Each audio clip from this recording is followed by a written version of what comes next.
Hey guys, tonight we're going to dim the lights, perhaps wrap ourselves in something soft, and embark on a rather fascinating journey back in time. We're going to explore the unvarnished truth of daily life in Victorian England, focusing specifically on a subject that most of us today take for granted: hygiene. It's a tale not of grand battles or royal intrigue, but of the persistent everyday struggle against filth, disease, and societal norms that were by our standards quite remarkable. As you settle deeper into the quiet of this evening, perhaps consider a gentle tap on the subscribe button and a soft like on the video. Only, of course, if these historical whispers find a welcome place in your thoughts and offer a calming companion for your night. And feel free to share a quiet hello in the comments below, letting us know where you're drifting from tonight. Now let's begin our quiet exploration into the gritty realities of Victorian life and how a revolution in cleanliness forever changed the world. Imagine for a moment that you are waking up in London, not today, but in the mid-19th century. The year is, say, 1850. The city outside your window is not the polished, brightly lit metropolis we know, but a sprawling, booming urban center grappling with unprecedented growth and the sheer overwhelming volume of its own existence. The very first sensation to assault your groggy mind wouldn't be the sound of distant traffic or the gentle hum of modern life, but rather an immediate, overwhelming impression upon your nostrils. The air itself. It is thick, heavy, almost chewy, and it seems to stick in your throat a visceral presence that you can almost taste. This isn't just a general unpleasantness. It's a symphony of decay, a horrific amalgamation of scents that cling to everything. There's the sharp, acrid tang of human waste mingling with the sickly sweet reek of rotting garbage left to fester in narrow alleyways. Overlaying this is the pervasive smoky blanket from thousands upon thousands of coal fires, a constant, gritty reminder of industry and the struggle for warmth. But then beneath it all, there's an indescribable undertone, something sweet and sick and profoundly wrong. Perhaps the subtle scent of stagnant water, unwashed bodies, or the slow, inexorable decay of life itself. This constant, inescapable presence of stench isn't just an odor. It is a physical presence, a palpable weight in the atmosphere. You'd taste it in the air, a metallic, putrid note that coats your tongue even indoors. It was everywhere, seeping into fabrics, clinging to hair, embedding itself in the very walls of your dwelling. The psychological impact of such an environment is profound. When everyone's environment is gross, when the baseline of sensory input is a constant affront, what was once revolting eventually becomes normalized. The extraordinary becomes ordinary, and the truly horrific becomes merely inconvenient. You'd simply breathe it in and day out, largely unaware of the silent, microscopic warfare it heralded. Your uncomfortable surroundings offer little respite. The bedding you've just risen from would likely be rough, scratchy, and far from the soft, fresh linen we associate with comfort. No Egyptian cotton, certainly, no fabric softener. Those luxuries were a century or more away. You might be lucky to have sheets at all, and they would be washed infrequently, carrying the accumulated odors of sleep sweat and the omnipresent city air. Look around your living space. The walls would often be damp, a faint, clammy chill permeating the plaster. In the corners, you'd spot what would politely be described as weird green stuff, mold or mildew, creeping tendrils of damp decay that everyone simply ignored. It was just a part of the backdrop, another silent testament to the constant battle against dampness and decay in homes that were built without proper ventilation or insulation, designed more for minimal cost than maximum comfort. The very structure of your dwelling seemed to sigh with the burden of its inhabitants and the insidious creep of the elements. As you take in these damp, mold-fringed walls, your awareness would shift to the sheer proximity of other human beings. For the vast majority of Londoners, your living space would be a single cramped room, perhaps 10 by 12 feet, shared not just with your immediate family, but potentially with 6 to 8 other people, some of whom might even be strangers. Think about that for a moment. Every breath you took, every sound you made, every private moment, or what should have been one, was shared. The very concept of personal privacy, that quiet sanctuary for individual thought or action, simply did not exist. It was a luxury reserved almost exclusively for the very wealthy, a privilege beyond the wildest imaginings of the working class. This constant, unavoidable proximity meant shared air, shared warmth, shared every single aspect of daily existence from the mundane to the intimate. And crucially, it meant an immediate and inescapable closeness to disease. If one person fell ill, the others were almost certainly next in line, breathing the same air, touching the same surfaces, trapped in a petri dish of shared humanity. Even if you were fortunate enough to belong to the burgeoning Victorian middle class, your living conditions, while better, were still relative, existing on a completely different plane from what we consider comfortable today. You might have had your own bedroom, perhaps even your own bed, which would have felt like an enormous step up. But the fundamental conveniences we consider necessities simply weren't there. There was no running water on demand in your home, no flick of a switch for electric lights. Those innovations were still in their infancy, or not yet dreamed of for domestic use. The bathroom, as a modern concept, a dedicated room with a flushing toilet, a basin with taps and a bathtub, was a futuristic fantasy. You might have a chamber pot under your bed, or perhaps access to a shared privy in the yard. But the idea of a personal indoor sanitation hub was still far off. This brings us quite inevitably to the fascinating and often bewildering topic of Victorian bathing practices. It's important to understand that Victorians genuinely believed in maintaining good hygiene. They weren't willfully dirty, not in their own minds. However, their definition of clean and their understanding of how to achieve it were vastly remarkably different from ours. There was a widespread and deeply ingrained conviction that too much bathing was not only unnecessary, but genuinely dangerous.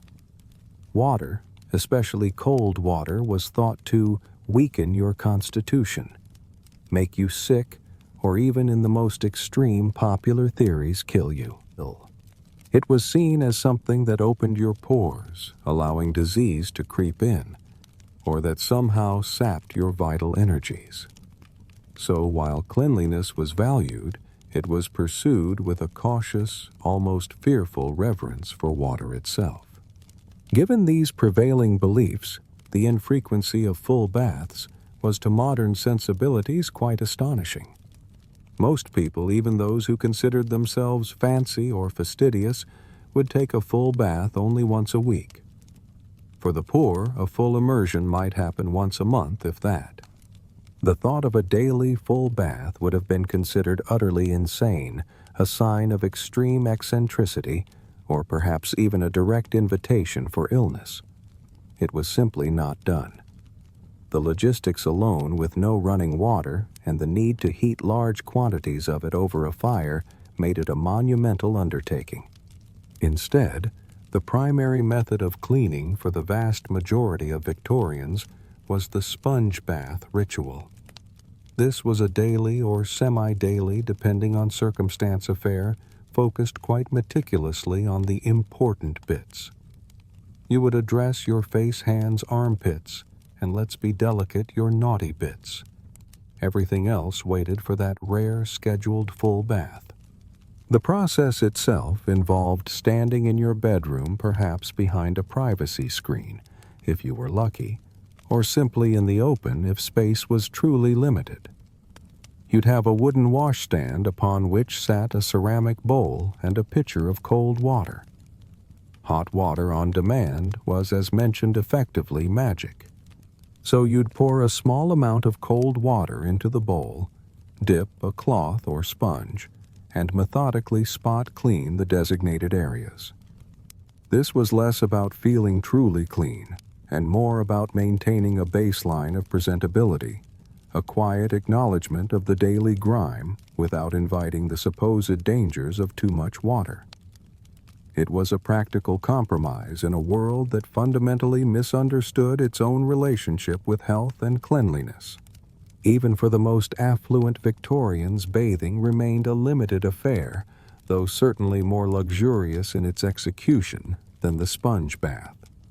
If you were truly well-to-do, you might possess one of the coveted fancy copper bathtubs, a gleaming ornate vessel that would likely be a showpiece in itself.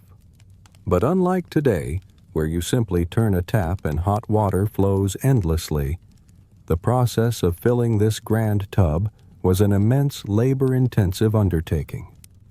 Servants, often several of them, would toil to carry countless buckets of hot water from the kitchen heated over a roaring fire to the bathroom. Imagine the steam, the effort, the sheer physical strain involved in preparing a single bath. This logistical hurdle alone meant that even the hygiene enthusiasts among the elite rarely bathed more than twice a week. Daily immersion was still largely unheard of an extravagant waste of time, effort, and precious fuel. Perhaps one of the most curious aspects of this practice to our modern sensibilities was the common habit of multiple family members using the same bathwater. It was an unspoken practical economy in a world where heated water was such a commodity. The head of the household, typically the father, would bathe first, enjoying the freshest water. Then perhaps the mother would follow, and finally the children, often in descending order of age. By the time the youngest child dipped a toe in the water would be, well, let's just say it resembled a rather murky soup-like concoction, lukewarm, and holding the detritus of several prior washes. No amount of charming Victorian politeness could truly disguise the grim reality of that shared aquatic experience. The era also spawned some truly bizarre bathing advice often found in popular Bath for Dummies books aimed at those navigating the new bewildering world of personal cleanliness. Imagine reading instructions such as, "Do not wash your face when traveling unless you can purify the water with alcohol or ammonia first. Because you know a splash of harsh chemicals on your delicate skin was apparently preferable to the mysterious dangers lurking in unpurified travel water." There were also fads like the Russian baths, which involved alternating between extremely hot and extremely cold water supposedly to tighten the skin and prevent wrinkles. One can only imagine the shock to the system and perhaps the very limited efficacy of such a jarring routine. It was a time of earnest experimentation, often without the benefit of scientific understanding, leading to a wonderfully peculiar blend of common sense and utter nonsense. Moving from the broader subject of bodily cleanliness, let's turn our attention to a truly ghastly endeavor, oral hygiene. The very concept of fresh breath and gleaming teeth so ubiquitous in modern advertising was a far-flung dream for most Victorians. While rudimentary toothbrushes did exist, they were truly crude tools. Picture a wooden handle topped with stiff, coarse animal hair bristles, more akin to a tiny scrub brush designed for stubborn grime than for the delicate surfaces of your gums and teeth. These weren't soft-bristled, ergonomically designed wonders. They were abrasive, often painful, and frankly, not very effective. And their cost. A single toothbrush could set you back the equivalent of a week's groceries for a working-class family. Think about that for a moment, the choice between feeding your family and attempting a rather brutal clean of your teeth. Most people quite logically chose the former. For the vast majority, especially, the poor, proper dental care was an impossible luxury, leaving them to improvise with truly grim DIY solutions. You might chew on a stick of celery, hoping its fibrous texture would scrape away some plaque. Or if you were feeling particularly ambitious, you might concoct your own toothpaste from ingredients that would make a modern dentist faint. Chalk soot or even powdered cuttlefish bone were common choices. Yes, on purpose, imagine brushing your teeth with fine black soot or the gritty residue of calcium carbonate. The taste alone would be enough to deter most people, let alone the actual abrasive and potentially damaging effects on your enamel. It was a daily battle against decay and odor with tools and substances that often did more harm than good. And if these primitive attempts failed, as they almost invariably did, the prospect of actual dental care was terrifying. Professional dentists, as we know them today, were largely absent. Instead, if you were suffering from a raging toothache that simply wouldn't abate, you'd likely seek out the services of your local barber, or, quite remarkably, the blacksmith. Yes, the same individual who trimmed your hair might also be the one to pull your aching tooth. Or even more tellingly, the person who shod horses might turn their considerable strength and crude tools to your mouth. There was no anesthesia. The concept was still experimental and unreliable, if it existed at all for such procedures. You would simply be held down, probably given something to bite on, and endure the searing, unimaginable pain as a pair of pliers or something similarly unsuited for delicate dental work was applied. There was no proper training, no understanding of sterile practices, just brute force and a desperate need for relief. It was without hyperbole a ghastly endeavor, and one that most people avoided until the pain became utterly unbearable. The consequences of such brutal dental practices were predictably widespread and often permanent. Many Victorians, particularly as they aged, found themselves with few, if any, of their natural teeth remaining. This wasn't merely a matter of aesthetics. It profoundly impacted their ability to chew food, leading to digestive issues and often slurred or impaired speech. While false teeth did exist, they were of incredibly poor quality. Early dentures might be carved from wood, or even more grimly, incorporate the actual teeth of deceased people or animals, often extracted from battlefield casualties or harvested from paupers' graves. Imagine biting into your supper with a set of ill-fitting, likely rotting, and profoundly unhygienic teeth pulled from a stranger.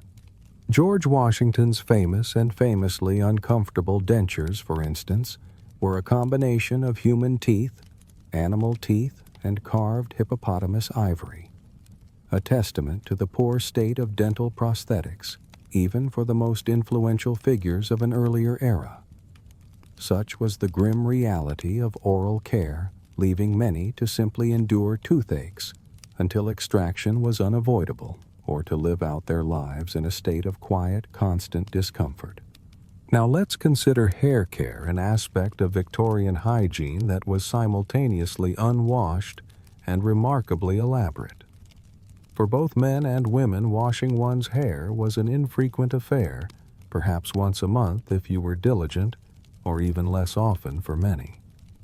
The idea of a daily shampoo and rinse was again pure fantasy. Shampoo, as we know it, didn't exist.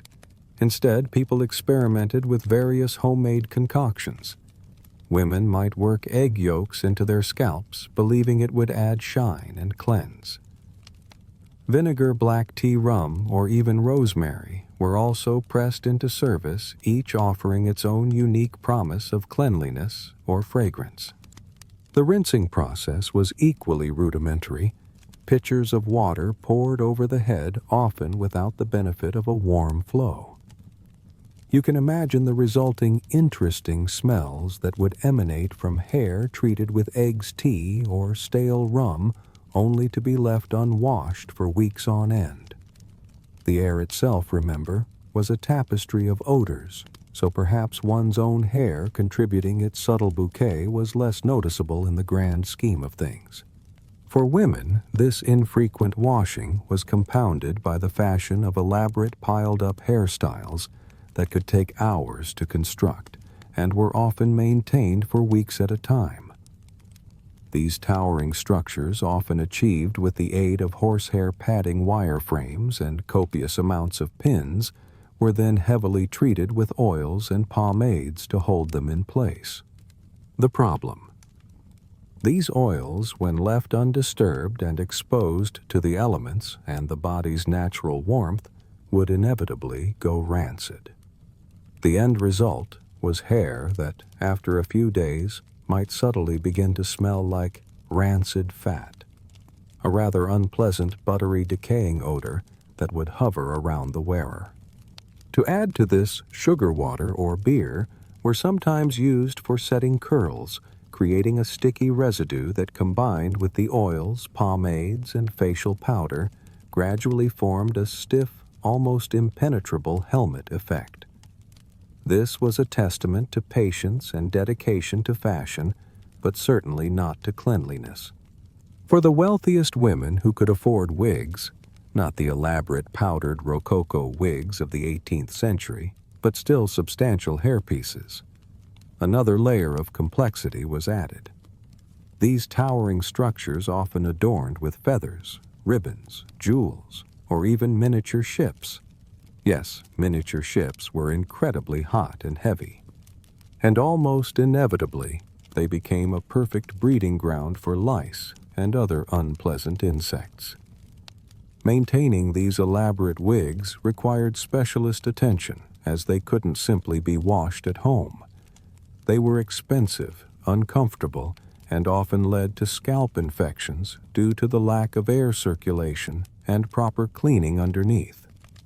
It was a trade-off high fashion at the cost of personal comfort and often health. Men's grooming, while perhaps less visually dramatic than women's elaborate coiffures, carried its own set of dangers. Shaving, for instance, was a precarious daily ritual performed with straight razors.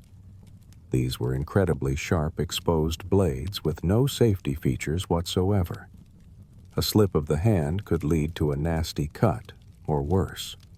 For many men, the solution was to rely on barbers who would perform the daily shave. However, this often meant using shared, unsterilized razors, a prime vector for the spread of skin diseases and infections. Barbers might simply wipe the blade on a cloth between customers, with no understanding of the microscopic dangers lurking on the steel. Given these risks, it's perhaps no surprise that mustaches and beards became increasingly popular for men in the Victorian era, offering a much easier and safer alternative to daily shaving. Beyond the aesthetic and practical considerations, facial hair also served a rather unexpected function. It acted as a natural filter. A thick mustache or beard would trap all manner of environmental debris, food particles from meals, tobacco dust from pipes and cigars, and the ubiquitous coal dust and general grime that permeated the air of Victorian cities.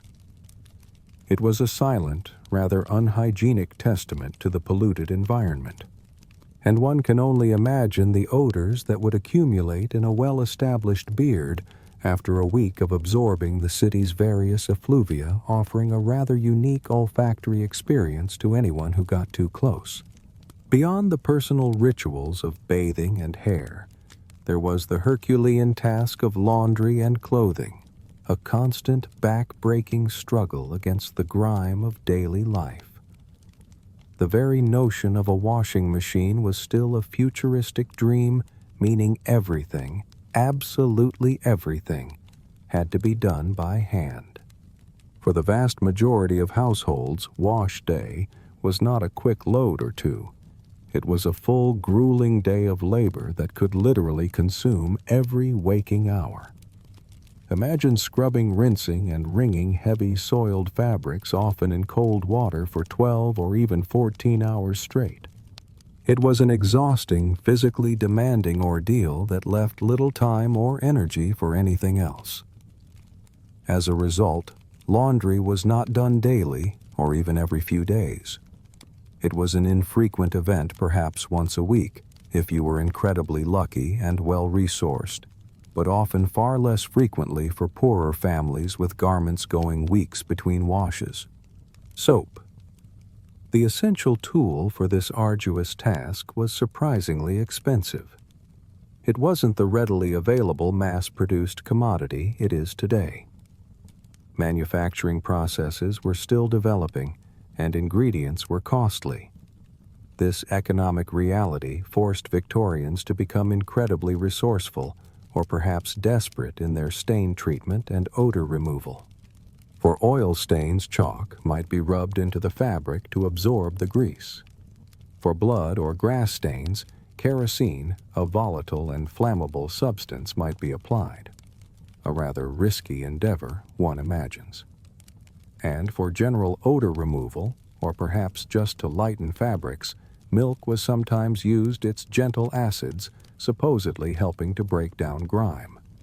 Perhaps the most shocking to our modern sensibilities was the use of human urine as a bleaching agent, particularly for linens. The ammonia content in urine was indeed an effective, albeit rather unappetizing, way to whiten fabrics. The very thought of soaking your linens in urine, then scrubbing them by hand, gives you a profound appreciation for modern detergents and washing machines. The consequence of infrequent washing expensive soap and the sheer volume of fabric in Victorian clothing was that garments were worn for days, sometimes weeks on end. Think about the layers. Women's fashion in particular involved heavy, layered fabrics, corsets, petticoats, voluminous skirts, all designed to create a specific silhouette, but also perfectly designed to absorb every ounce of sweat, body odor, food smells, and the pervasive smoke and grime of the city. These odors were not just unpleasant. They were quite literally trapped in the fabric, becoming a part of the garment itself until the next distant wash day. It's no wonder that a subtle aroma was a constant companion to most people, an accepted fact of life. Victorian clothing was also remarkably practical in its design, often serving as a visual disguise for the unavoidable dirt. Dark colors and elaborate patterns were popular not just for aesthetics, but because they expertly hid stains and smudges that would otherwise be glaringly obvious. A smudge of soot or a splash of street grime would simply blend into the dark wool of a gentleman's suit. The long skirts of women's dresses, sweeping the ground as they walked, were not only fashionable, but also incredibly practical. They hid dirty shoes and stockings, effectively sweeping up the street filth as the wearer moved, a rather effective, if unhygienic, form of natural street cleaning. Men's dark suits similarly blended seamlessly with the omnipresent coal dust, the unfortunate splatter of horse manure, and the occasional splashback from overflowing sewage that might accumulate on London's grimy streets. It was a fashion dictated as much by practicality and necessity as by taste. Now we must delve into a topic that often goes unmentioned, but was a significant part of daily life for Victorian women: intimate hygiene. In an era utterly devoid of modern conveniences, the lack of accessible and effective menstrual products presented a very real challenge. The concept of disposable pads or tampons was centuries away. Instead, women relied on rags, strips of cloth meticulously cut from old clothing, discarded linens, or any absorbent fabric they could procure. These weren't prepackaged, sterile items. They were homemade, reused, and managed with incredible discretion and effort. The process of washing and reusing these rags was again a manual and intimate affair. After use, they would be rinsed in cold water, specifically cold to prevent stains from setting, then scrubbed with what little soap was available.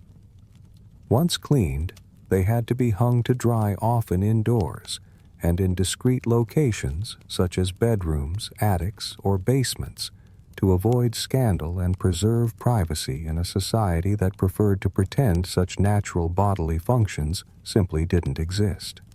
The lack of privacy that pervaded general Victorian hygiene extended deeply into the realm of intimate care.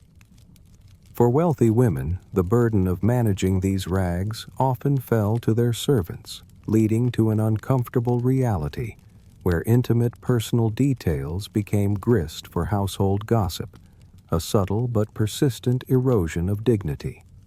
Adding to the physical discomfort and logistical challenges of intimate hygiene were the truly bizarre medical theories surrounding menstruation. Doctors of the era, operating with a profound lack of anatomical and physiological understanding, often believed that menstruation was caused by hysteria, a catch-all diagnosis for any female ailment or emotional display, or even that women became temporarily insane during their periods. Such ignorant beliefs led to truly outlandish and often dangerous prescribed treatments. Cold baths were sometimes recommended, a chilling and likely ineffective remedy for menstrual cramps.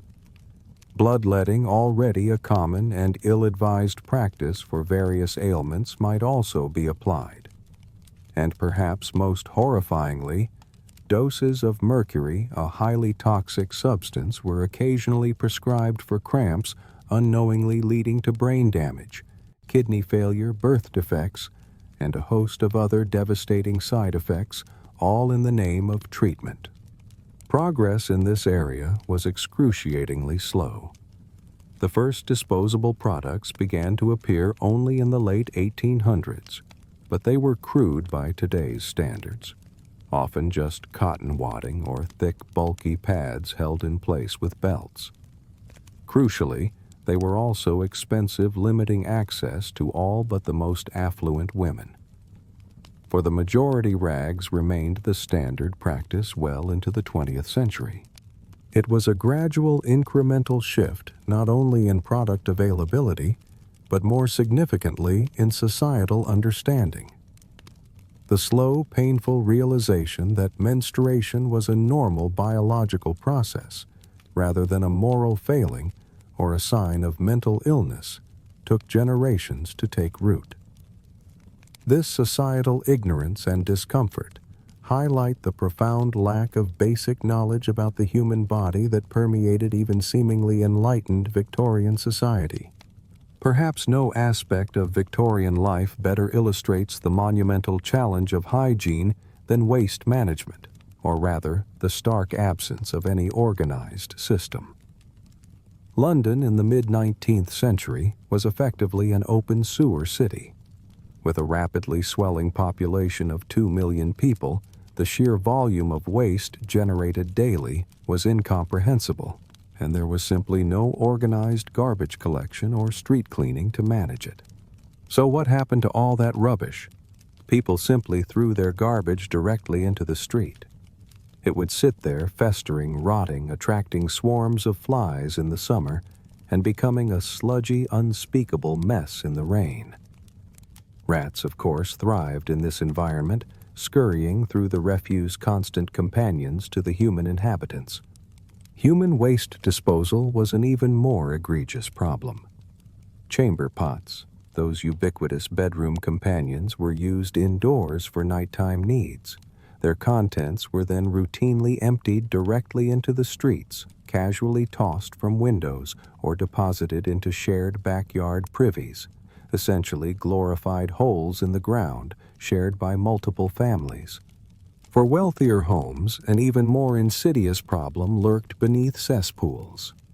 These were large, often open pits of human waste frequently located in the basements or directly under the living spaces of affluent residences. Imagine the constant unseen fermentation, the slow release of noxious gases and disease-laden particles directly under your dining room. It was a truly horrifying thought, a silent threat bubbling just beneath the floorboards. A specific, rather unsung profession emerged from this grim necessity: the night soil men. These specialized workers were tasked with the unenviable job of emptying cesspools and privies, literally scooping out the accumulated human waste. As their name suggests, they worked exclusively at night, a testament to the disgusting nature of their job, and an attempt to limit the public's exposure to the sight and smell of their endeavors. The disposal of this collected waste was for the most part equally unsanitary. The primary recipient of London's collective effluent was the River Thames. This majestic river, the lifeblood of the city, was simultaneously London's main source of drinking water. It created a vicious, inescapable cycle of contamination. People consumed water tainted with their own and their neighbors' waste, fell ill, and contributed more waste to the very source of their sickness. And then there was the equine problem. Thousands upon thousands of horses were essential to the functioning of Victorian London.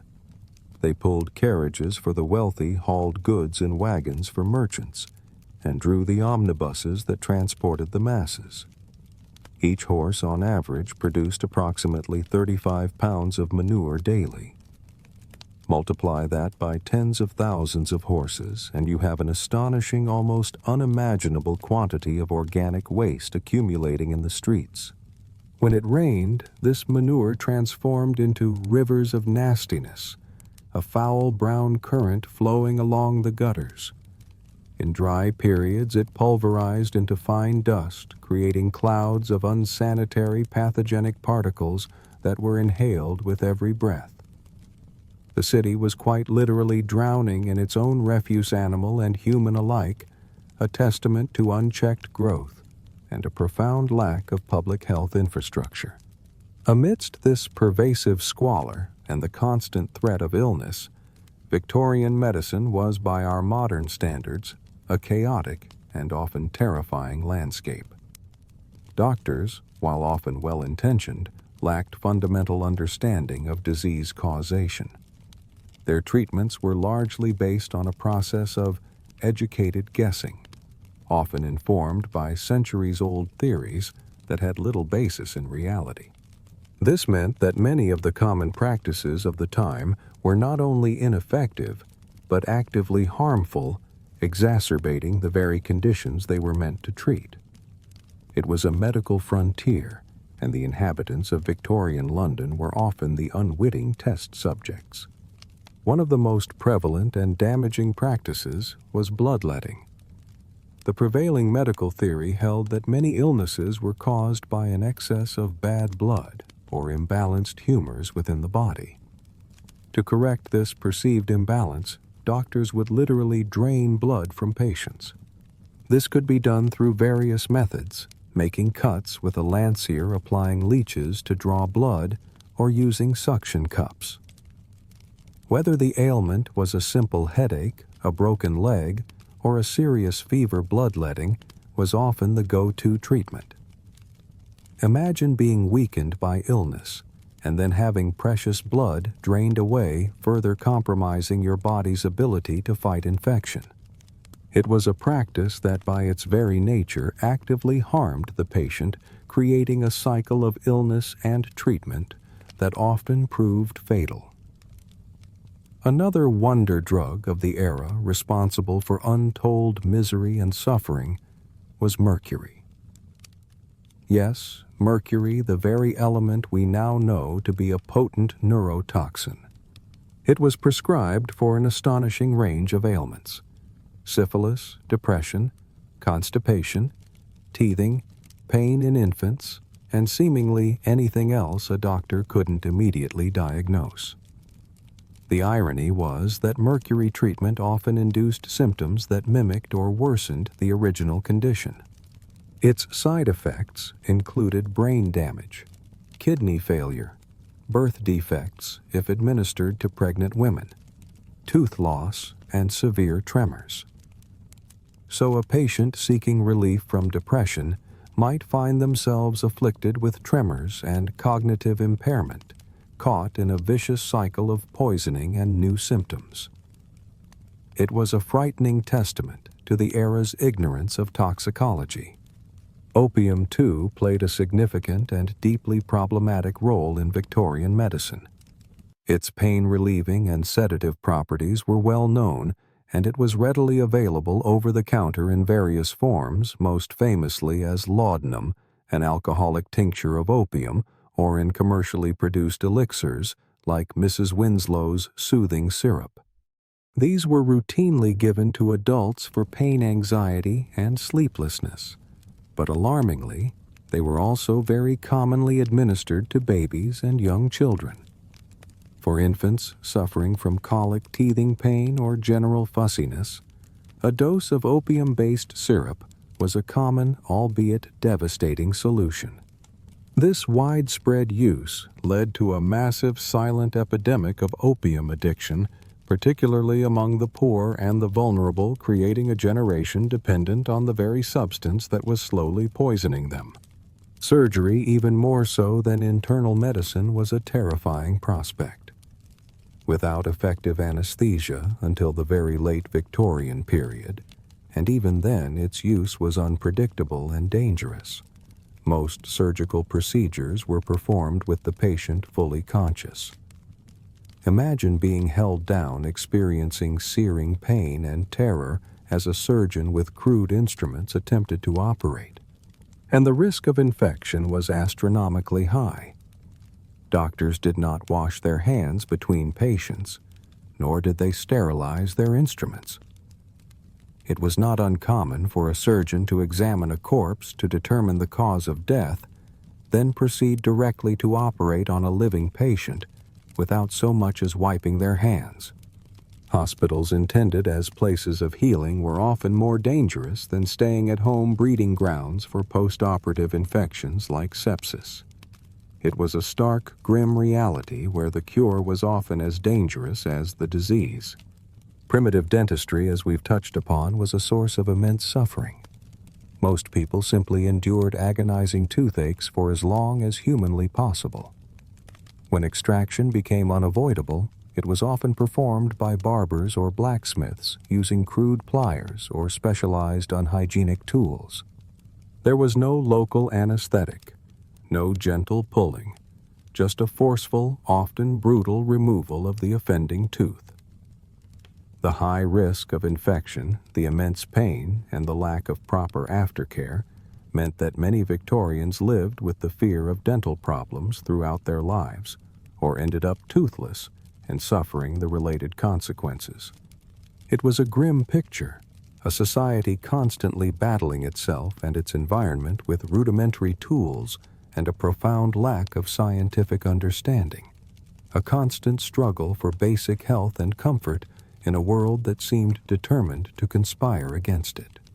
Beyond the personal struggle for bodily cleanliness and the often perilous journey through Victorian medicine, there was another daily gamble, one that affected everyone from the wealthiest merchant to the lowliest street sweeper. Food hygiene.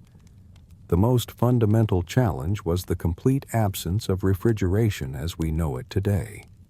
Imagine your kitchen, or perhaps just a corner of your single room with no refrigerator, no freezer, no cool hum of modern appliances.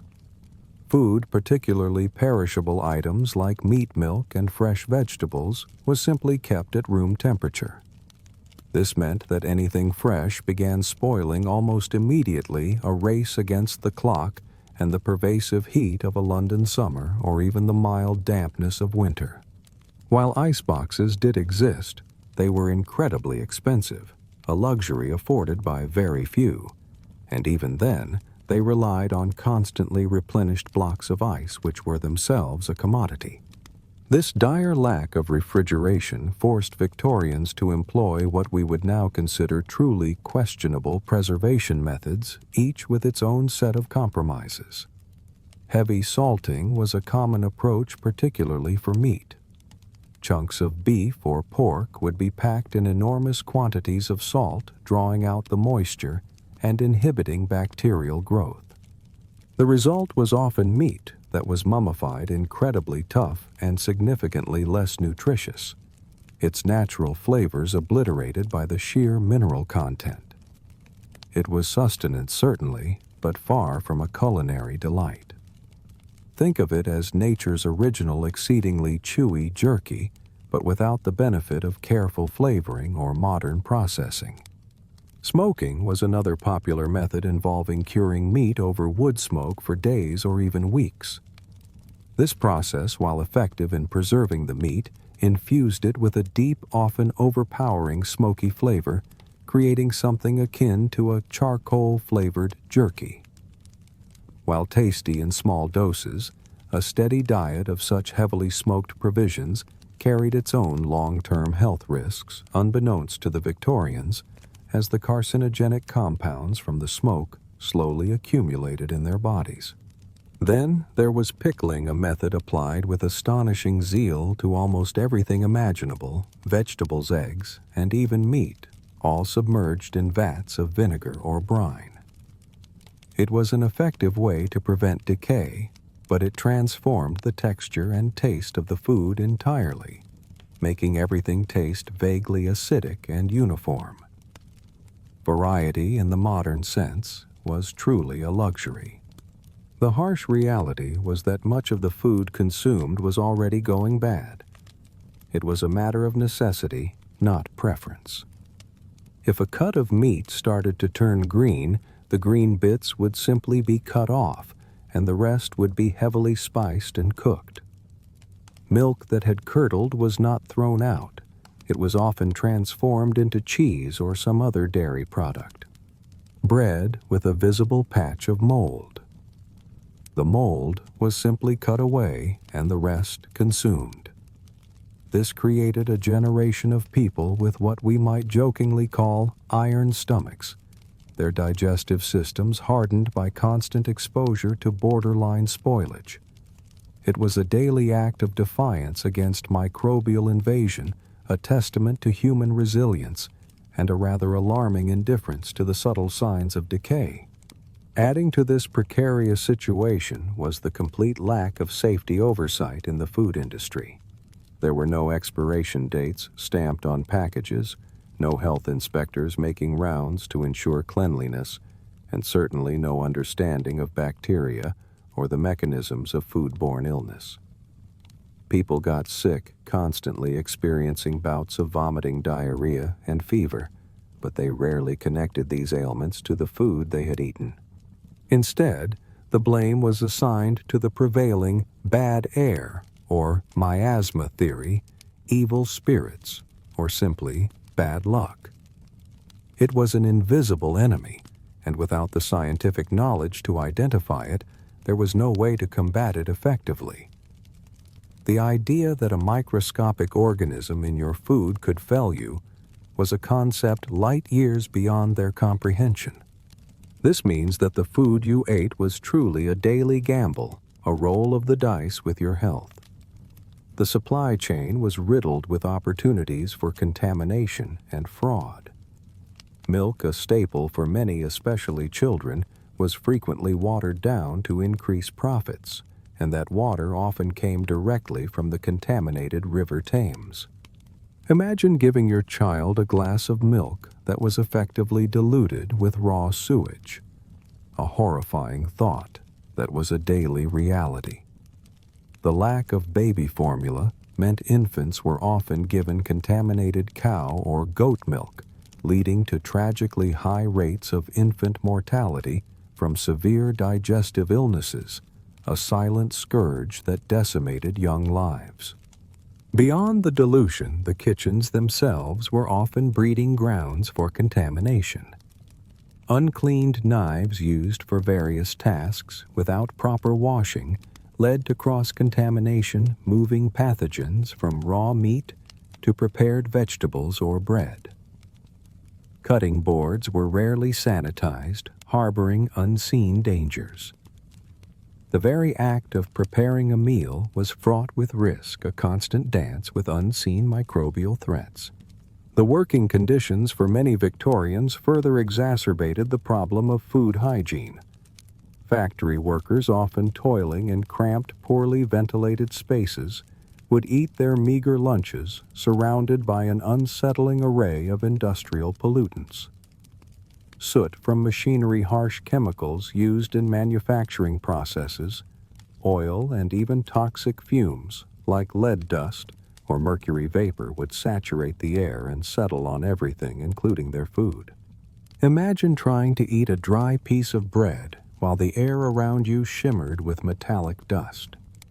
Miners deep underground would eat their meals in the dark, damp confines of the mine, covered head to toe in coal or mineral dust, which inevitably found its way into their mouths with every bite. Agricultural workers whose daily tasks involved handling vast quantities of manure to fertilize fields would then eat their lunch with unwashed hands, transferring pathogens directly to their food. It was a stark reminder that the environment you inhabited profoundly influenced every aspect of your life, including your most basic need for sustenance. Given the perilous state of London's water supply, it's perhaps unsurprising that alcohol, particularly beer or wine, was often considered the safe alternative to water. It was consumed with every meal, even by children who would often drink small beer, a very low-alcohol brew, for breakfast. For adults, it wasn't uncommon to consume several pints of beer or even wine throughout the day. The fermentation process involved in producing these beverages naturally killed off many of the harmful bacteria found in contaminated water, making them a comparatively safer choice. This led to a pervasive, if mild, state of intoxication as a kind of default for many, blurring the lines between hydration and inebriation. It was a grim choice: risk crippling illness from water or live in a perpetual state of slight tipsiness. To mask the inevitable decay and off flavors of less than fresh food, Victorian cuisine relied heavily on spices. Pepper, cinnamon, nutmeg, cloves. These weren't just used for culinary preference. They were a practical necessity. A generous dusting of strong spices could effectively cover the taste of meat that was on the verge of spoiling, or bread that was a little too stale. It allowed people to consume food that might otherwise be unpalatable, making it a functional ingredient rather than just a flavor enhancer. It was a subtle act of culinary deception born of necessity. Beyond the challenges of spoilage and contamination, the Victorian food market was rife with rampant fraud. Profits were often prioritized over public health, and there was little regulation to prevent dishonest practices. Milk, as we noted, was routinely watered down. Beer was diluted, stretching supplies and increasing margins. Bread, a staple for everyone, was often adulterated. Chalk or alum might be mixed into the flour to make the bread appear whiter, and therefore more appealing, even if it offered no nutritional value. Sawdust was also astonishingly sometimes added as a cheap filler. Imagine biting into your daily loaf and finding it riddled with wood fibers. For the desperately poor, second-hand food markets were a common sight.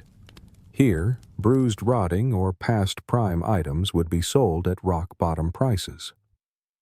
Vegetables with soft spots, fruit covered in mold, and meat that had clearly seen better days found a market among those who had no other choice.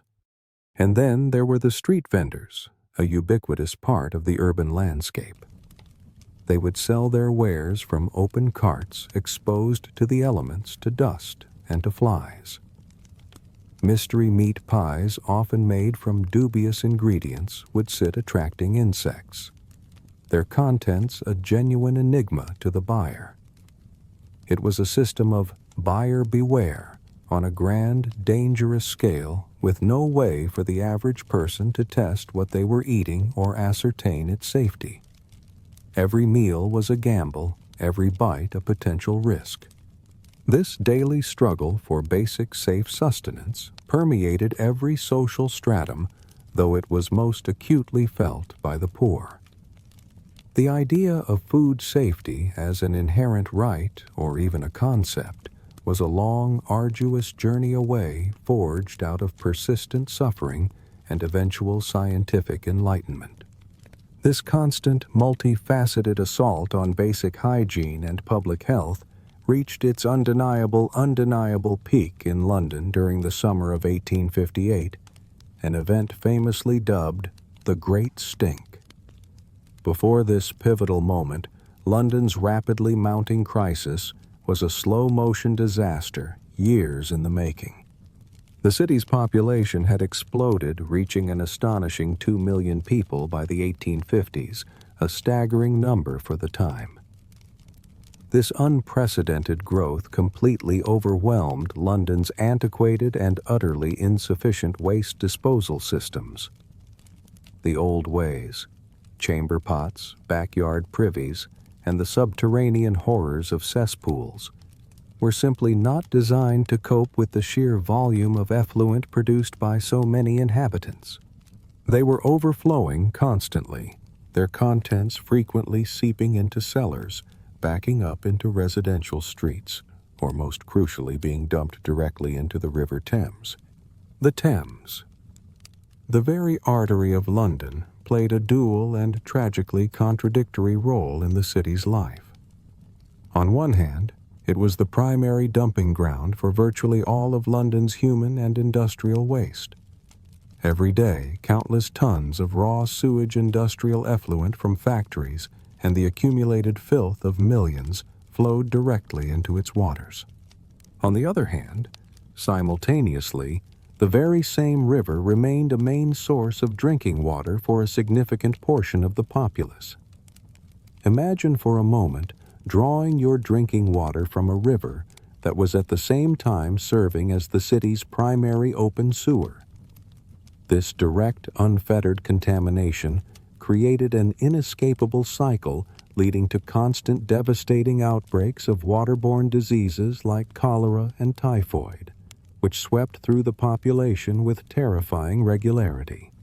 Despite the obvious, undeniable filth, the visible sewage, the overwhelming stench, the undeniable link between proximity to certain areas and outbreaks of disease, the prevailing medical misconception of the era was the miasma theory. This theory held that diseases were caused by bad air or foul smells themselves, rather than the underlying unsanitary conditions that generated those odors. It was intuitively appealing if something smelled terrible, it must be making you sick. So solutions focused on masking the odors rather than removing their source. People would burn sulfur-spread lime or chloride, or simply douse themselves in perfume, believing that if they could just conquer the smell, the disease would somehow disappear. It was a fundamental misreading of cause and effect, an invisible enemy misunderstood, allowing the true agents of illness to flourish. Then came the summer of 1858, a period that would forever be etched in London's memory for its truly unprecedented conditions. It was a summer of extreme uncharacteristic heat, far warmer and more prolonged than usual. This heat, combined with an extended drought, caused the River Thames to run incredibly low. As the water level dropped, it exposed vast, thick, sickening deposits of sewage and refuse that had accumulated for decades on its banks and along the riverbed.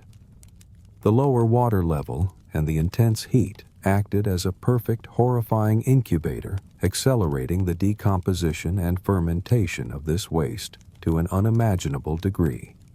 The smell that ensued was, by all contemporary accounts, beyond description. It was 1,000 times worse than any stench Londoners had ever experienced of vile, nauseating miasma that permeated every corner of the city. People walking near the river were seen vomiting from the sheer proximity to the overwhelming odor. Families who lived near the Thames, particularly in poorer districts, simply abandoned their homes, fleeing the suffocating putrid air. The renowned writer Charles Dickens, a keen observer of London life, famously, and perhaps somewhat understatedly, called the Thames a deadly sewer, describing the river as a opaque and fetid ditch, the banks of which were covered with a thick, slimy ooze, on which the sun shone breeding filth. Scientific observers noted that if you dipped a piece of white paper into the river's brown, soupy mess, it would instantly disappear, swallowed by the sheer density of the pollution. This was not just an unpleasant smell. It was a weaponized stench, a physical manifestation of the city's unmanaged decay, making life utterly unbearable for anyone within its reach. The pervasive, suffocating stench of the Great Stink reached its most critical and politically potent point when it directly impacted the Houses of Parliament. Located squarely on the banks of the River Thames, the seat of British power became literally unbearable. The grand ornate windows of the Parliament building, usually kept open for ventilation, instead became conduits for the horrific stench, allowing the putrid air to pour unobstructed into the very chambers where the nation's laws were debated and decided. Members of Parliament, distinguished gentlemen accustomed to a certain level of comfort, were literally seen fleeing the chamber, gagging and retching, pressing handkerchiefs, sometimes soaked in disinfectant or perfume, a desperate, futile gesture, to their noses in a desperate attempt to fend off the overwhelming reek. It was a crisis that could no longer be ignored or delegated to the working class. This direct, undeniable inconvenience to the nation's leaders finally spurred decisive action, demonstrating a fundamental truth about political will. Sometimes only a crisis that impacts those in power directly can force fundamental systemic change. Attempts to mask the smell with lime and chloride. The standard miasma theory solutions proved utterly futile against the sheer scale of the stench. Serious consideration was even given to the extreme measure of relocating the entire government away from Westminster, an admission of defeat that would have been a national humiliation. The urgency was palpable. Something finally had to be done. It was in this atmosphere of desperate necessity that the remarkable engineer Joseph Bazalgette was thrust into the spotlight. Joseph Bazalgette, a man whose name should be far more widely known, was the brilliant engineer tasked with solving London's catastrophic sewage problem. The scale of the challenge he faced was immense, almost unfathomable. Imagine being handed the responsibility for the waste of 2.5 million people's worth of poop. A mountain of human effluent generated daily with no effective means of disposal. It was a problem that had plagued London for centuries, growing exponentially with its population. Bazalgette's genius lay not in proposing minor fixes or patchwork solutions to the existing broken system. Instead, he had the audacious vision to propose a completely new integrated sewer system, a monumental feat of civil engineering that would transform the very foundations of the city. His master plan was breathtaking in its scope and ambition. It involved laying over 1,000 miles of new interconnected sewers beneath London's labyrinthine streets. These local sewers would collect waste from individual homes and neighborhoods, channeling it into massive main intercepting sewers, colossal subterranean tunnels, some large enough to walk through, running parallel to the Thames. The brilliant innovation was to design these intercepting sewers to carry all of London's waste far downstream, an astonishing 8 miles from the city center, to treatment works, though rudimentary by modern standards, and then out into the Thames at specially chosen points timed specifically for high tide. The idea was that the powerful outgoing tide would ensure the waste was carried far out to sea, away from the city's drinking water intakes and its populated areas. It was a plan of unparalleled foresight. The construction effort required to bring Bazalgette's vision to life was truly Herculean. The project was immense, arguably the largest civil engineering undertaking of its time. It involved digging up half the city of London, a colossal disruption to daily life. Entire neighborhoods were demolished to make way for the vast network of underground tunnels. Thousands upon thousands of families were relocated their homes, sacrificed for the greater good of public health. For years, London was a constant construction site. Noise, dust, and disruption became the background hum of the city. Workers toiled deep underground in incredibly difficult and dangerous conditions, covered not just in mud, but in the very sewage they were attempting to channel away. It was a testament to sheer human grit and the raw power of manual labor. The engineering marvels of the project extended beyond the miles of tunnels. Bazalgette's system required the construction of massive pumping stations, architectural triumphs in their own right, designed to lift the sewage uphill so it could flow by gravity through the intercepting sewers to the distant outfalls. These were grand cathedral-like structures housing enormous steam-powered engines that tirelessly pushed London's effluent along. Millions upon millions of bricks were used to line the vast network of tunnels and pumping stations, creating an infrastructure that was built to last for centuries. Furthermore, the project involved the creation of new embankments along the River Thames itself. Grand architectural features that not only reclaimed land, but also cleverly housed the new main sewers, seamlessly integrating them into the city's fabric. Of course, a project of such unprecedented scale and ambition came with an equally immense cost. The overall expenditure was staggering, equivalent to billions, perhaps even tens of billions of pounds in modern money. This required significant financial maneuvering, increased taxes on Londoners, the issuance of government bonds, and substantial loans from banks. Naturally, there were widespread public complaints about the expense. People grumbled about the taxes, questioned the necessity of such a grand undertaking, and surely felt the pinch of the financial burden. However, the ultimate success of the project and the profound tangible benefits it delivered would eventually more than justify every penny spent. It was an investment in the very future of the city, a recognition that the cost of inaction was far greater than the cost of revolutionary change. The immediate and profound impact of Bazalgette's sewer system once it came online was nothing short of miraculous. When the new network began to function, the change was by all accounts immediate. The unbearable stench that had defined London for generations, that oppressive, sickening miasma, simply disappeared.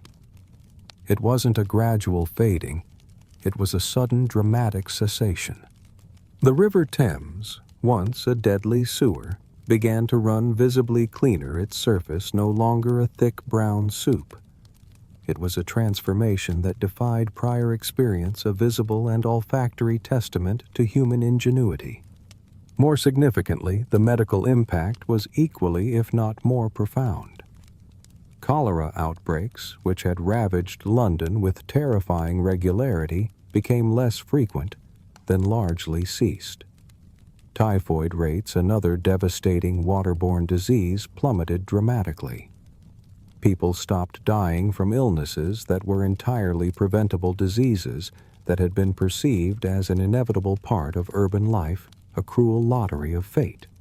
For a population that had suffered for generations, seeing disease rates drop so precipitously felt nothing short of magic. It was a visceral, undeniable demonstration that public health could be engineered, that scientific understanding coupled with immense practical effort could genuinely save lives on an unprecedented scale. The socio-economic benefits rippled through the city. People could once again walk along the river without gagging, without the immediate threat of nausea. This seemingly simple pleasure had a profound effect. Property values in previously undesirable areas along the Thames, once blighted by the stench and disease, soared as people felt safe and comfortable living there again. Businesses which had suffered from the general unpleasantness of the city began to thrive as customers returned and the overall quality of life improved. The psychological impact was enormous. A deep-seated belief began to take root that change was truly possible, that the intractable problems of urban life could be solved, and that lives could genuinely improve through collective action and scientific application. It was a restoration of hope, a reassertion of human agency in the face of overwhelming environmental challenges. Of course, no system, especially one of such pioneering scale, is perfect. There were lingering imperfections and crucially unequal benefits that reflected the persistent social inequalities of Victorian society. Even Bazalgette's ingenious system still ultimately dumped raw sewage into the Thames, albeit much further downstream beyond the city's main population centers. It was in essence a strategic displacement of the problem, a shifting of London's waste to become someone else's problem further out to sea. This was in time recognized as insufficient, leading to later developments in sewage treatment. Furthermore, occasional pumping station breakdowns or periods of extreme rain could still cause temporary backups and overflows, reminding Londoners that the fight against waste was a continuous one. The social inequality in implementation was a stark reality. Wealthy neighborhoods with their influential residents and better infrastructure were connected to the new sewer system first, often enjoying the benefits almost immediately. Poorer areas, however, often had to wait sometimes for years for the pipes to reach their streets and homes. So while the rich began to enjoy odor-free lives and healthier environments, the poor often continued to contend with overflowing cesspools and raw sewage in their immediate vicinity. It was a slow, uneven process, but eventually, as more and more areas were connected, the improvements gradually spread across the board, lifting the baseline of public health for all, even if it took longer for some than others. The Great Stink and Bazalgette's response stands as a pivotal moment, a testament to what happens when a problem becomes so unignorable that it forces a society to collectively innovate and invest in its own future. The monumental success of Bazalgette's sewers, while a triumph of engineering, also played a crucial, if initially unacknowledged, role in the unraveling of medical mysteries and cultural shifts that defined the late Victorian era. For centuries, the very mystery of how disease spread had baffled scientists and doctors alike. As we touched upon the dominant belief, the one that truly held sway over the public and medical establishment, was the miasma theory. This theory, seemingly intuitive, given the putrid environment of industrial cities, posited that diseases were caused by bad air or foul smells emanating from decaying organic matter. It was a compelling idea. If something smelled terrible, it must be making you sick. The logic on the surface seemed sound. If a neighborhood reeked of sewage and people were dying, then the stench must be the culprit. This seemingly logical but fundamentally flawed understanding of causality dictated treatments and public health interventions for generations. If bad smells were the problem, then the solution was to eliminate or mask those smells. So people would burn sulfur, a pungent, acrid gas, hoping its fumes would somehow purify the air. Tar, with its strong medicinal scent, would be burned in the streets. Strong perfumes and fragrant oils became popular not just for personal adornment, but as a perceived defense against the unseen dangers of the urban air. The focus was on the odor itself, on the sensory manifestation of decay, rather than on the invisible pathogens lurking within the decay. It was a costly and ineffective battle waged against the wrong enemy, a constant effort to spray air freshener on a city-sized pile of manure. But quietly, meticulously, a revolutionary truth was being unearthed, challenging this deeply entrenched belief. The mystery of cholera's terrifying spread was famously and definitively solved by a man whose name, like Basil Jett's, deserves far more recognition, Dr. John Snow, a physician and anesthesiologist. In 1854, during a severe cholera outbreak in London's Soho district, Snow undertook a meticulous, painstaking investigation that was groundbreaking in its scientific rigor. He didn't rely on prevailing theories.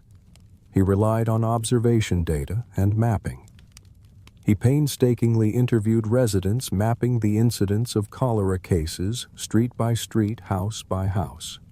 His now famous investigation of the Broad Street pump incident provided undeniable, irrefutable evidence that the disease was not airborne, but waterborne.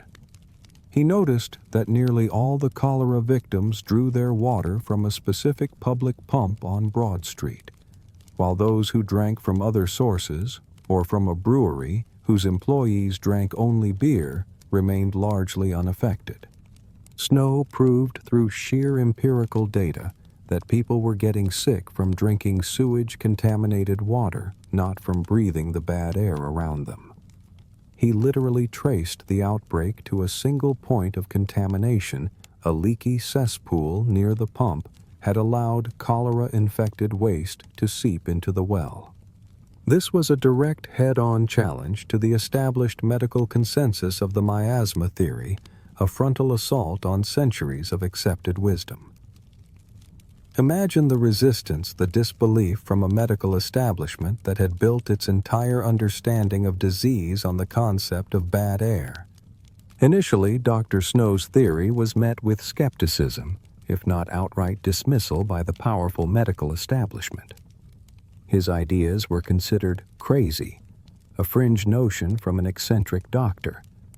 The prevailing wisdom was too deeply ingrained, too convenient, too tied to existing power structures to be easily overturned by a mere map and some observations. Sadly, thousands more died needlessly in subsequent outbreaks before his theory began to gain widespread acceptance. It was a slow, arduous battle against intellectual inertia. However, the subsequent success of Basil Jett's colossal sewer system provided powerful empirical and undeniable validation for Snow's findings.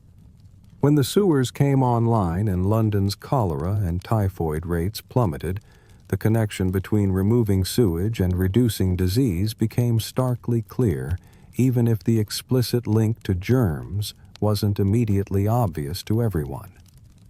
The raw data of disappearing epidemics spoke louder than any scientific paper could, quietly but forcefully proving that cleanliness, not merely fresh air, was the true antidote to the invisible killers that stalked the Victorian city.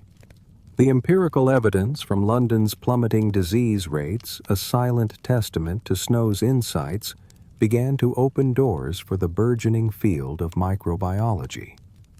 The work of pioneers like Louis Pasteur and Robert Koch, among others, gradually provided the irrefutable scientific proof for the existence of microorganisms, bacteria and viruses, as the true agents causing disease. This was a truly revolutionary breakthrough, perhaps one of the most significant in the history of human health. For the first time, humanity had a real understanding of why people got sick, not just how. It allowed for the development of targeted prevention strategies, moving beyond guesswork and superstition to genuine evidence-based interventions. The invisible enemy was finally seen and understood under the lens of a microscope. With this new understanding, revolutionary medical advice began to emerge, transforming practices that seem incredibly basic to us today into groundbreaking life-saving measures. Hand washing, for instance, transitioned from a mere social custom, something you might do before eating, to appear polite to a critical medical necessity. Doctors and nurses, previously vectors of disease, began to understand that their own hands could carry deadly pathogens from one patient to another. This simple act, so often overlooked before, became a cornerstone of infection control. Similarly, wound care was fundamentally reevaluated. Keeping wounds clean and covered, protecting them from airborne germs, became a matter of life and death, not just aesthetics. Before germ theory, a wound might be left open to air out, or even encouraged to fester, leading to rampant infection and often amputation or death. Now the emphasis was on asepsis. The importance of utensil hygiene also became apparent. Avoiding sharing eating utensils, something taken for granted in modern dining, was a revelation. Before, a communal spoon or drinking cup was common, an innocent act that unknowingly facilitated the spread of diseases.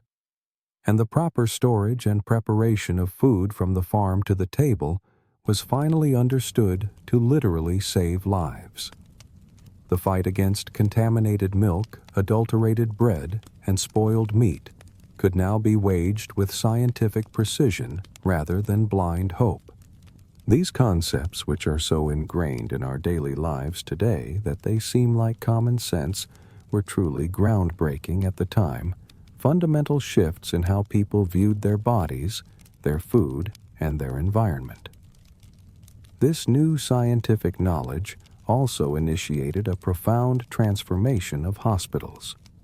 Previously, hospitals were often high-risk places for infection, places where the sick went to die rather than to heal. Doctors would operate in blood-stained coats. Instruments were used on patient after patient without cleaning, and open wounds were exposed to the same air as patients suffering from highly contagious diseases. But with the acceptance of germ theory, hospitals began to implement basic sanitation protocols. Washing instruments between patients initially met with resistance and ridicule from some doctors who found it an unnecessary bother became standard practice. Requiring doctors to wash their hands before examining or operating on patients once considered an affront to their professional dignity became mandatory. Isolating contagious patients to prevent the spread of airborne or contact-based infections revolutionized ward management. As a direct result of these seemingly simple measures, there was a dramatic drop in hospital death rates, clearly demonstrating the undeniable connection between cleanliness and health. The hospital, once a place of last resort, slowly began its transformation into a place of genuine healing. Beyond the medical establishment, these scientific breakthroughs began to filter into the broader culture, leading to significant cultural and educational shifts in hygiene. Schools, recognizing the power of early education, started teaching basic hygiene to children. Lessons on the importance of hand washing the proper way to brush teeth, even with those crude tools, and the value of keeping clothes clean, became part of the curriculum. Children's sponges for new information brought these lessons home, often subtly influencing their parents and spreading better practices, especially in poor areas where adults might have had less access to formal health information or medical advice. It was a bottom-up approach to public health and investment in the next generation. Alongside formal education, organized public health campaigns began to emerge, often with unexpected partners. Soap companies, seeing a vast new market, became key players funding poster campaigns that promoted sanitation. These vibrant, eye-catching advertisements depicted proper hand-washing techniques, emphasized the importance of safe waste disposal, and encouraged general home cleanliness. The message, though simple, was revolutionary for its time. Being clean will keep you healthy. Taking care of your body is important. You have some control over whether you get sick. This was immensely empowering. For generations, illness had been seen as an act of God, a random stroke of bad luck, or a punishment for sin. Now there was a tangible link between personal action and personal health, a sense of agency that had been previously unimaginable. This new understanding of hygiene, fueled by both scientific discovery and public health campaigns, created a powerful feedback loop that profoundly influenced marketing and attitude change. Crucial to this shift was the invention and refinement of cheaper, gentler soap. Before, soap manufacturing often involved harsh lye and animal fat, producing a coarse, often irritating product. But as chemical processes improved and the understanding of ingredients advanced, manufacturers learned to create more refined, milder soaps that were not only more pleasant to use but also more affordable for the general populace. This democratized cleanliness, making a truly effective cleaning agent accessible to a wider segment of society. Companies, quick to recognize the burgeoning market, began to segment their products, marketing different types of soap for different purposes. There was soap for laundry, heavy-duty, and effective for tackling ingrained grime. There was general-purpose household soap for cleaning surfaces. And crucially, there was soap specifically marketed for personal use. For the face, for the body, even medicated soaps promising to cure skin ailments. Advertising campaigns became incredibly sophisticated, associating soap not just with cleanliness, but with beauty, health, and perhaps most powerfully, with social success. Before and after pictures, often exaggerated but compelling, showed individuals transformed from grimy, unhealthy figures into radiant, respectable citizens. Stories were spun about the social benefits of cleanliness, how a fresh appearance could secure a job, win a suitor, or simply garner respect in a judgmental society. This shrewd marketing played a huge, often underestimated role in shifting cultural attitudes. Hygiene transformed from a simple necessity into a desirable virtue, something achievable, aspirational, and deeply intertwined with one's social standing. It cemented cleanliness not just as a medical imperative, but as a moral and social obligation. This brings us to segment 4, where we can explore the intricate interplay of social stratification, public perception, and lasting transformation. Examining how cleanliness became a powerful social marker and how specific groups drove the reform that ultimately reshaped society. The class divide in hygiene practices, while somewhat alleviated by broader public health improvements, remained a stark reality throughout the Victorian era. Wealthy Victorians certainly had access to more resources, which on the surface translated to a more comfortable and seemingly cleaner existence. They could afford those fancier copper bathtubs, even if filling them was a colossal undertaking. They had access to more soap, often the finer, more fragrant varieties. Their wardrobes were larger, their clothing made of finer fabrics, allowing for more frequent changes and theoretically a greater degree of freshness. Their elaborate beauty routines, though often involving rather odd ingredients, were a testament to their ability to invest in personal presentation. However, even the elite were ultimately constrained by the era's fundamental limitations. No amount of wealth could conjure running hot water on demand or instill an understanding of germ theory before it was scientifically proven or make ineffective medicine suddenly potent.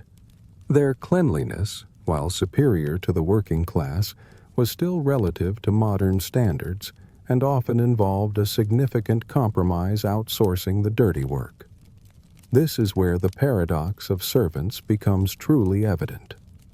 Wealthy households relied heavily on a large staff of servants, maids, laundresses, bath attendants, housekeepers, footmen, and more, for virtually every daily hygiene task. Imagine a maid emptying your chamber pot every morning, carrying heavy pails of hot water for your bath, or a laundress toiling for hours, scrubbing your family's linen.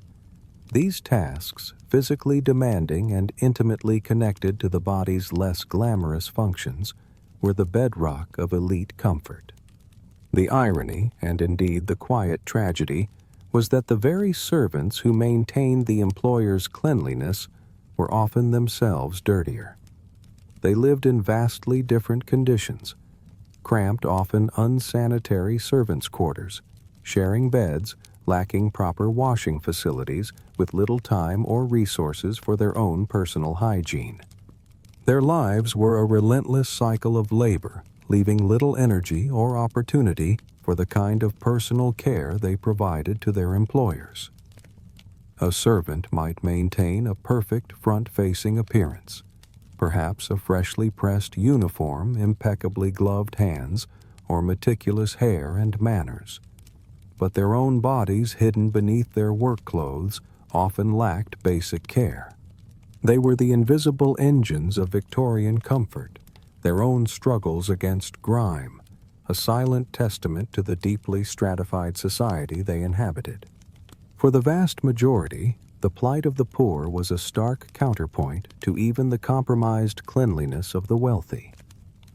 For those living on the breadline basic survival, securing enough food, paying the exorbitant rent for a cramped room, scrounging enough coal for warmth, took absolute precedence over hygiene. Spending precious money on soap, a commodity that still held significant value, or dedicating valuable time to the laborious process of bathing and laundry was not just difficult. It was often an impossible luxury. When every penny, every waking hour was dedicated to keeping body and soul together, the luxury of feeling truly clean became a distant dream. They simply adapted accepting daily filth and a pervasive, often strong body odor as the normal, unavoidable conditions of existence. It wasn't a choice, it was a reality. In this context, cleanliness became inextricably linked with social judgment, transforming into a powerful social marker. To be dirty was to be perceived as lazy, immoral, or even inherently degenerate, irrespective of one's actual circumstances. A person's appearance, their perceived cleanliness, became a direct indicator of their character and their standing in society. This created immense social pressure to appear clean, even if true cleanliness was unattainable. It was a subtle yet pervasive form of class warfare, where the visible signs of poverty were often conflated with moral failings. This led to what we might call front-facing hygiene among the working class. Individuals would obsessively wash the visible parts of their body, their hands, their face, their neck, sometimes multiple times a day. They would also expend enormous effort to keep their outer clothing, especially any visible layers, as neat and tidy as humanly possible, even if the undergarments or the clothes beneath were less than fresh. This wasn't vanity. It was a strategic, essential effort to avoid social condemnation. A clean face and tidy outer garments might mean the difference between getting a job and being turned away, between being treated with a modicum of respect and being dismissed as a vagrant.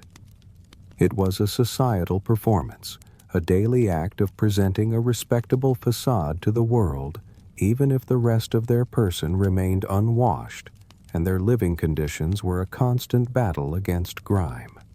The turning point of the Great Stink, as we've discussed, was not merely an engineering triumph. It represented a fundamental shift in public health and societal transformation. The crisis forced the government and the broader public to acknowledge a crucial truth that collective action was not just helpful, but absolutely necessary to solve problems that individuals simply could not tackle on their own. No amount of personal hygiene could clean the Thames or remove the mountains of street waste. Bazalgette's sewer system, with its immense scale and undeniable impact, vividly demonstrated that human engineering could solve problems that had seemed unsolvable. It was a monumental achievement that fostered a new belief that urban conditions, no matter how dire, could indeed be improved. This tangible success sparked a broader movement for urban reform, inspiring other cities and driving further legislation to improve living conditions. Within this burgeoning movement, women emerged as crucial, often unsung driving forces for reform. It was women dealing with the daily realities of family health and hygiene, the constant sickness of children, the endless battle against dirt and disease in the home, the tragic reality of high infant mortality, who most acutely understood the desperate need for fundamental change. They weren't just experiencing the problems, they were living with the horrifying consequences of unsanitary conditions every single day. They channeled this lived experience into powerful activism. They formed organizations and societies focused explicitly on public health, child welfare, and sanitation reform. These groups, often dismissed by male politicians as mere ladies' clubs, became powerful lobbying forces demanding better housing laws, advocating for cleaner water supplies, and pushing for improved medical care, especially for the poor and vulnerable. Their activism was not merely a political fight. It was a deeply personal struggle for basic human dignity, and quite literally, the right to raise children who might actually survive past infancy. The tireless efforts of these reformers, combined with the growing scientific understanding of disease, led to slow but crucial improvements in food safety laws and regulations towards the end of the Victorian era. The transition from a perilous buyer beware market, where consumers literally gambled with their lives at every meal, to a system with nascent oversight was a fundamental shift. Early laws targeting food adulteration, while imperfect, represented a recognition that the government had a role to play in protecting its citizens from dishonest and dangerous practices. Health inspectors, though few and far between, initially began to make their presence felt, providing at least some deterrent to the worst forms of food fraud and contamination. This gradual change, allowing people to trust that their food wouldn't actively kill them, had an almost unimaginable impact. It dramatically improved overall public health and saved countless lives, particularly reducing the terrifyingly high rates of child mortality from digestive illnesses which had previously decimated young populations. The invisible war against foodborne pathogens was finally, if slowly, beginning to be won. The success of these public health initiatives, from sewers to food regulations, led to a profound psychological shift across society.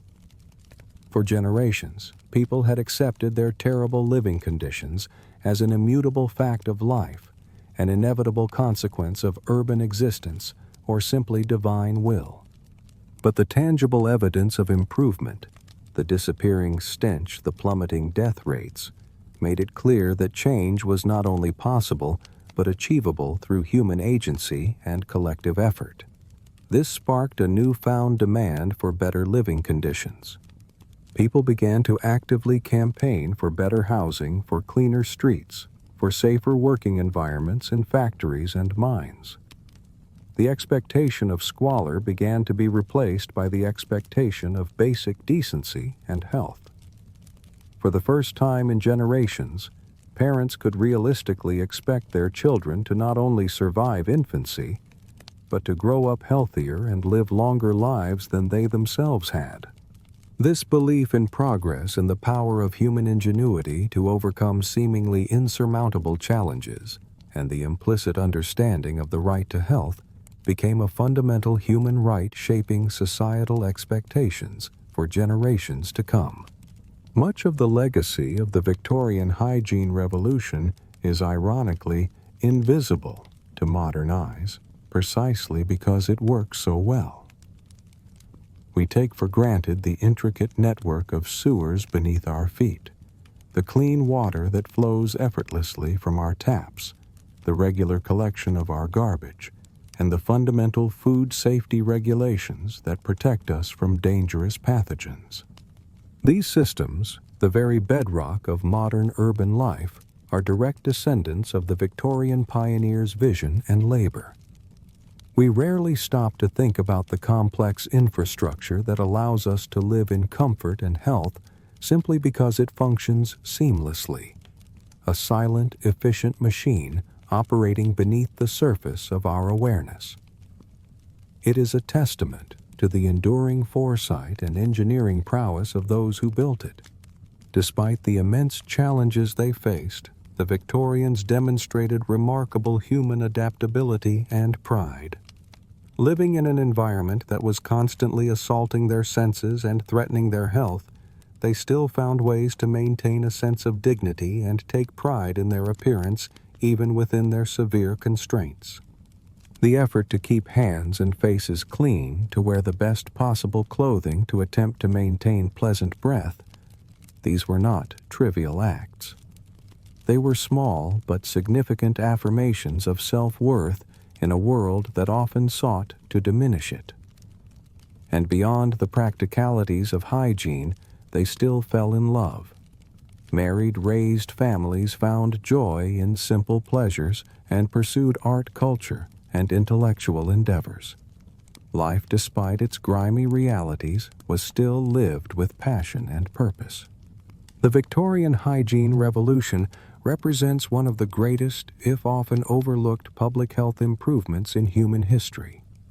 It saved millions upon millions of lives, not with dramatic battlefield heroics, but with pipes, bricks, and scientific insight.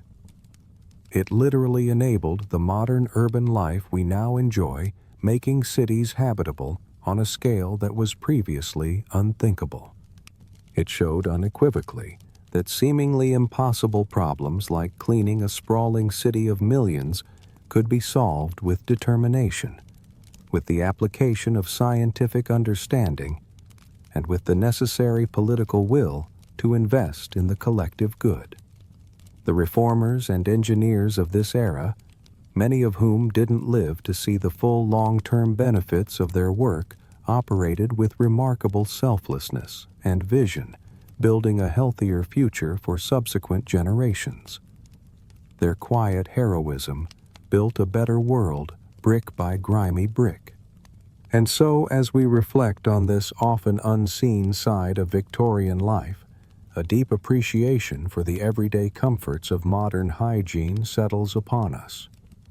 Consider for a moment the simple luxury of a hot shower, the immediate gush of clean, heated water, the rich lather of fragrant soap, the feeling of absolute freshness as you step out. It's a sensory experience that was utterly unimaginable for the vast majority of people even a century and a half ago. Or think of slipping into clean clothes pulled from a modern washing machine and dryer soft and free of the lingering odors of previous wears. These are not just conveniences. They are profound indicators of progress, quiet blessings that allow us to live with a level of comfort and personal dignity that our Victorian ancestors could only dream of. The ability to open a refrigerator and access safe, fresh food, or to trust that the water from our tap is potable and free of deadly pathogens, frees up an enormous amount of mental and physical energy that Victorians were forced to expend on mere survival. The knowledge that if we fall ill, effective medicine and sterile surgical procedures are available rather than bloodletting or mercury is a profound relief. These are the invisible triumphs of the Victorian era, the foundation upon which our modern health and well-being are built. Yet this historical journey also serves as a powerful reminder that many of the same fundamental challenges, access to clean water and sanitation, the devastating impact of poverty on health, and the persistence of social inequality in healthcare and living conditions, continue to persist globally in various forms. While much of the developed world enjoys the fruits of the Victorian hygiene revolution, billions elsewhere still struggle with conditions that would be familiar to a Londoner of 1850. The fight for basic human dignity and health, the very things the Victorians fought for, continues in different parts of the world. The Victorian example stands as a powerful testament to the fact that radical positive change is possible. It was born out of persistent struggle, scientific creativity, immense engineering feats, and a stubborn hope for a better future. It teaches us that seemingly impossible problems that appear so entrenched they are part of the very fabric of existence, can indeed be solved with enough determination and collective will. The transformation of London from an open sewer to a model of public health driven by the desperation of the Great Stink and the brilliance of visionaries like Bazalgette and Snow is a story of enduring human resilience and ingenuity. It's a story that whispers to us across the centuries, reminding us of the quiet revolutions that shape our world and the uncelebrated heroes who made them possible. And as we drift towards the quiet end of our journey through Victorian grime and eventual triumph, allow your mind to gently soften, much like the rigid corset of the Victorian lady slowly yielding to the passage of time. The sounds of the horse-drawn carriages, the distant cries of street vendors, and the pervasive acrid smell of coal smoke begin to recede, fading into the peaceful silence of your own space. You are no longer navigating the crowded, chaotic streets of 19th century London, where every step was a gamble and every breath a reminder of a constant struggle. Instead, you are safely nestled in the comfort of your present, surrounded by the quiet hum of modern life, the assurance of unseen infrastructure working tirelessly for your well-being. Feel the familiar softness of your pillow, the gentle warmth of your blankets, a stark contrast to the rough, scratchy bedding and damp walls of a bygone era. The knowledge that clean, fresh water is always at your command, that unseen waste is whisked away without a thought, and that the air you breathe is free from the overwhelming stench of decay. These are profound, quiet blessings. Allow the images of the past to gently dissolve like smoke curling lazily from a chimney, dissipating into the vastness of your slumber. The battles against cholera and typhoid have been fought and won. The tireless work of engineers and reformers has laid the foundation for the healthy world you inhabit. There is nothing left to fight, nothing to fear, nothing but the quiet descent into a peaceful night. The faint whisper of history, having shared its wisdom, now gently encourages you to rest. All is well. Sleep deeply and dream sweetly.